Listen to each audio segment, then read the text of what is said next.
गाय माता और गरीब किसान की कहानी। किसी गांव में एक गरीब किसान रहता था। घर में उसकी पत्नी और वो 2 लोग ही रहते थे। उनके दिन गरीबी में गुजर रहे थे। किसान के पास कुल जमा 1 गाय और 2 बोरी अनाज ही था।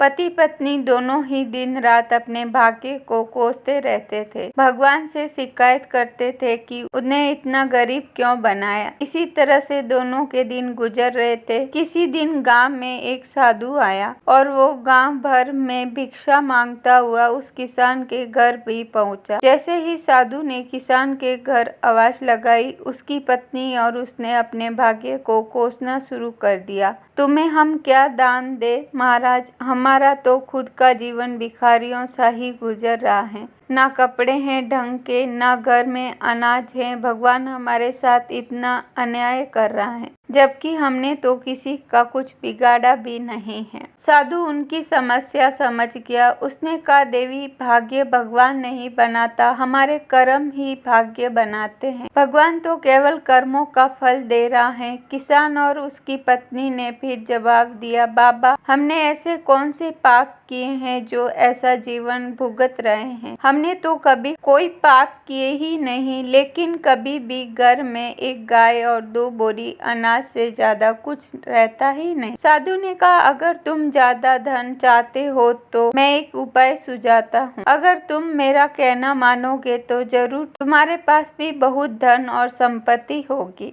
दोनों पति पत्नी साधु के चरणों में बैठ गए। दोनों ने कहा कि जो आप कहेंगे हम वो करेंगे। साधु ने कहा, तो सबसे पहले अपनी ये गाय और 2 बोरी अनाज इसे भी बाजार में जाकर बेच दो। पति पत्नी दोनों सहम गए। महाराज, अगर ये भी बेच दिया तो हमारे पास तो कुछ बचेगा ही नहीं, हम तो और कंगाल हो जाएंगे। दोनों ने जवाब दिया। साधु ने समझाया, मैं जो कह रहा हूँ वैसा करो, अगर नुकसान हुआ तो भरपाई मैं कर दूंगा। मैं तुम्हें फिर से 1 गाय और 2 बोरी अनाज ला दूंगा। डरते डरते दोनों राजी हुए। किसान ने बाजार में जाकर गाय और अनाज को बेच दिया, धन लेकर घर लौटा। फिर साधु ने कहा, अब एक काम करो, इस धन से उन गरीबों को भोजन कराओ जिनके पास खाने को कुछ नहीं है। किसान ने वैसा ही किया, कई गरीबों को भोजन करा दिया। ये बात गांव जमींदार को पता चली कि गरीब किसान ने अपनी गाय और अनाज बेचकर भूखों को खाना खिला दिया। उसने तुरंत अपने सेवक को भेजकर किसान के घर 1 गाय और 2 बोरी अनाज भिजवा दिया। साधु ने फिर किसान से कहा कि इसे भी बेच कर आओ और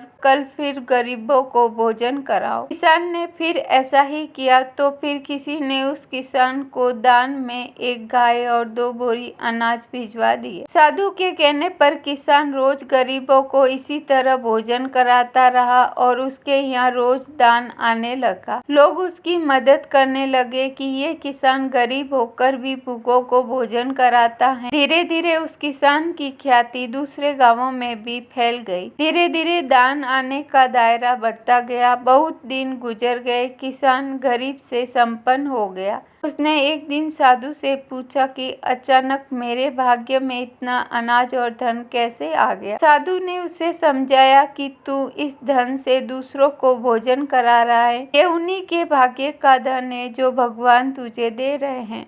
हमेशा अपनी असफलताओं और दुर्भाग्य के लिए भाग्य या भगवान को कोसना ठीक नहीं है। अपने कर्म बदल कर देख ले। संभव है कि हमारे कर्म ही ऐसे ना हो कि भाग्य उसमें साथ दे।